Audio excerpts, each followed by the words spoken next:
I'm Nina van Tilburg for Biznews, and with me is Paul Ngema, the Chairperson of the Kwazulu-Natal Business Chamber Council, or the KBCC, and he is also the Deputy President of the National African Chamber of Commerce and Industry, which of course is NAFCOC. Hi Paul, welcome to Biznews. Thanks very much, Linda. Good morning. Good morning to you. Good morning to your viewership as well. Good morning to whoever are followers of Biznews.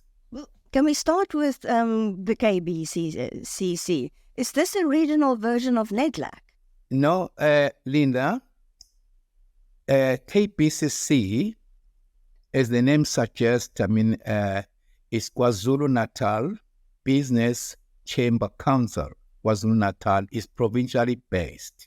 All the chambers in KwaZulu-Natal are represented in this chamber, in this council, including NAFCOC. So, whereas NEDLAC is a national. So, NAFCOC could be part of it, used to be part of NEDLAC at national level. But where I am, I'm based in KwaZulu-Natal, and then I'm the Chairperson of KwaZulu-Natal Business Chamber Council, where all represent all the chambers of the region or of the province of KwaZulu-Natal are represented. Mr. Ngema, the business sector in KwaZulu-Natal appeared to be in continuous choppy waters. I mean, first of all, you had the July riots in 2021, then you had the floods, and now you've got the issue on the roads and the ports. Can you outline to me what the issues are at the moment? We need to talk about such things because they really not affect us as business, but they affect even our customers, the economy of our country, and consumers as large, and also the people that have mandated us to lead them. Thanks very much also you to recap from where we started COVID-19 and then the storms, the storms, the looting 2021, and then the storms later on. Now, as if it was not enough, now we are having these paralysis of our South African ports, especially in Richards Bay as well as Durban ports. So, and it does not only affect business, it affects even the consumers. Because if goods are not delivered on time, they will always, the cost will tend to be passed on to consumers, because one of the things that disturbing things already, one of the biggest shipping company, like Mediterranean shipping company, they've already said, I'm going to start charging congestion surcharge, because my fleet of ship wait here almost before it reaches the berth, or before where it's going to be offloaded. The cargo is offloaded.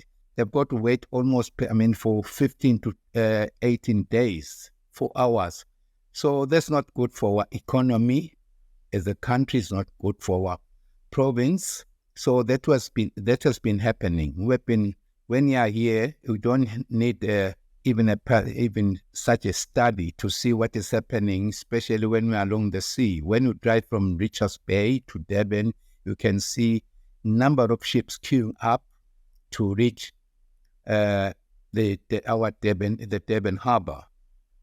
Once you see such a long queue, almost stretches, almost 60 ships waiting to be offloaded, you know that there's something wrong. It's not going well.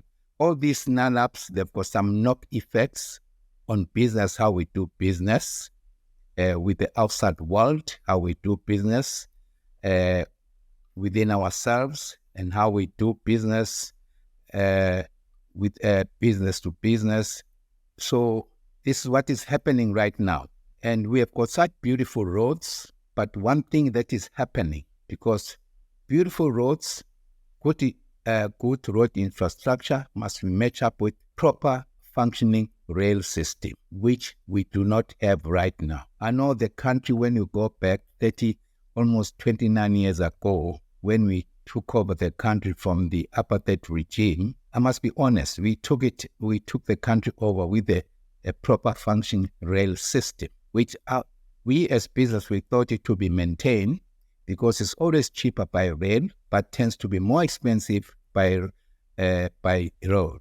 It's even worse now. We found some of our colleagues, business colleagues, that have got to resort now to send things over by air, which air cargos, which is very expensive. And all these costs will be passed on to consumers who are in need of these products. And what is happening, this paralysis has affected all the sectors of the economy. You can talk about manufacturing, especially within our province, not even within our province. I mean, in fact, all over the country have started slowing down to produce goods because they cannot be exported, because we need them in foreign currency. We need to do a lot of exporting, not relying too much on imports. If we're just importing, not exporting, in other words, that's a waste, not good for our economy. So now even the delay of receiving containers, which I'm told there's 70,000 containers lying offshore Durban Harbour, still to be offloaded. And I'm told that's going to take a period of almost up to March before everything come to normality. And by that time, we think people, by that time, means that, people will miss the Christmas rush. Christmas rush, that's a time when they want to spend money. Circulation of money is good for the economy, it's good for the consumers, it's good for us as business people. It does affect us. We've got nothing to sell. This is cut across the entire value chain, cuts across the entire from small, medium, and big business. Because you can see that our country, since we became independent, there's a lot of economic activity, even within on the townships, as well as within rural areas where people have got, they rely on some of the imported goods. Cell phone, we need batteries that we still import from overseas, cell phone batteries. Agriculture, we cannot export our produce on time because of these backlogs. And the mining sector, which generates income for our country, especially in terms of exporting coal, manganese, has sort of come to a standstill. Recently, I know that it has been, Transnet has announced that they will stop freight, any freight delivered by road, because Richards Bay is just a nightmare when you go to Richards Bay. When you go to Richards Bay, where that's my region, I'm born and bred up there, it's terrible. It affects even any motorist. When you go to Richards Bay, between Mbangeni and Richards Bay, you have got to use one single lane, because almost 1 to 2 lanes are congested by trucks. That takes weeks and weeks before they reach the point of offloading. That's a problem that we are having. You've talked about the Christmas season. So how does how would it affect the Christmas season and businesses? And there's also the added issue of, when you look at tourism, some of the beaches north of Durban apparently still has the E.coli problem. So how does this all affect the festive season? Most probably, the business, Linda, is affected in this way. You see, this thing emanates from years of underinvestment insofar as the rail system is concerned. First of all, especially small, medium business, they rely heavily on a rail system because it's cheaper, it's cost effective. So that is critical.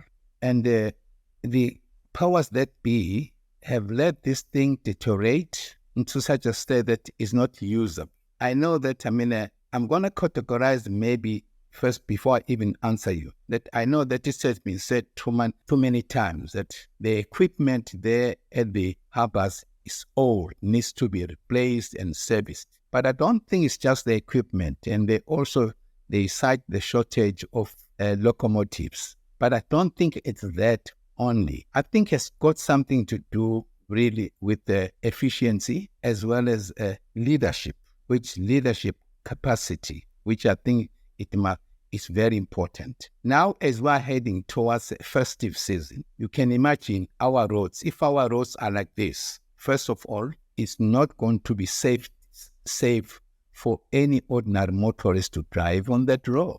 So, as we know that, as business people, we enjoy a lot of domestic earnings, especially in our province, KwaZulu-Natal. They are the number one in the country in terms of domestic travel, domestic tourism. So, because during Christmas time, during festive season, people tend to move towards the sea, and some people will be reluctant then to move towards those cities, beautiful cities like Cape Town, like Durban, where they could enjoy their festive season. So when it comes to tourism in our city, that is Durban, and then also all the towns that are along the coast of KwaZulu-Natal, and they will start suffering because already some people have already booked well in advance for their destination to be down next to the coast during the festive season. So it will adversely affect us as business people, especially those who are in tourism, restaurants, hotel industry. They will be affected by what is happening, especially in our province. It affects the economy of the province as well at large. So do you think that there might be less traffic from the north down to the KwaZulu-Natal coast over the Christmas period because of all these problems, that people might think, oh, I want to avoid those roads?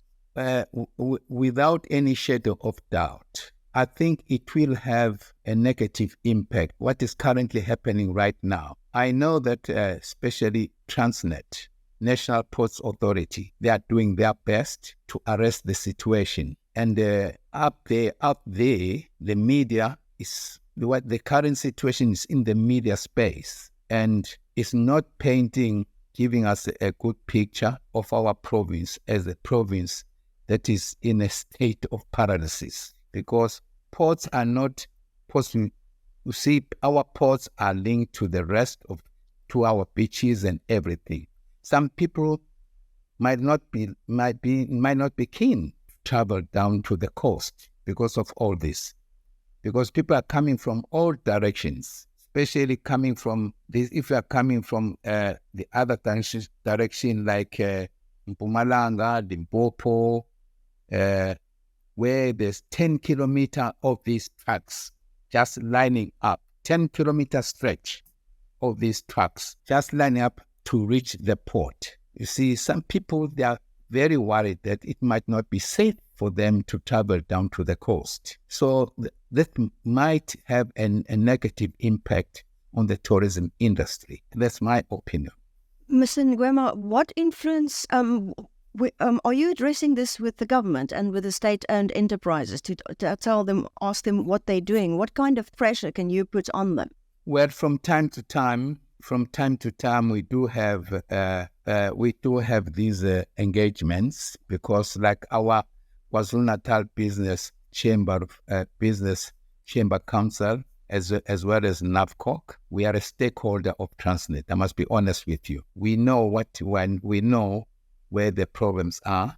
As I said earlier on, the problems, of course, escalated in such a way, has become so big that it could be more than what they can do or arrest immediately. So it needs private partnership. Without private partnership, I do not see that the SOE, the SOE, which is Transnet, can survive, because for us, we believe that there's been so much negligence, or they've neglected especially the rail system.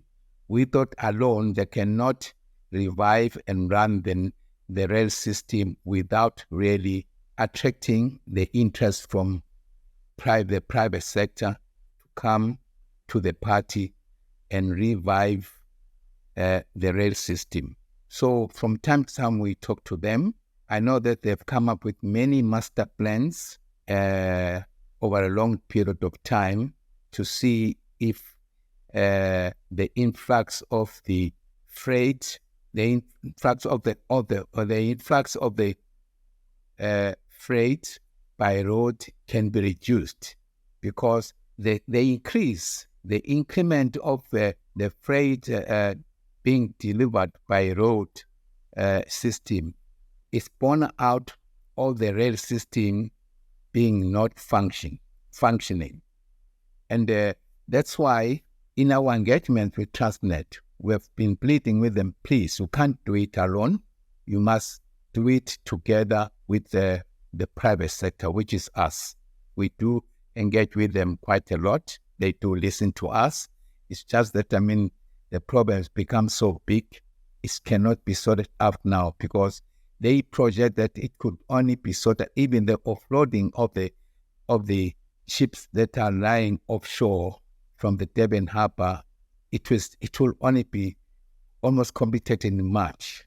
So that's where we are.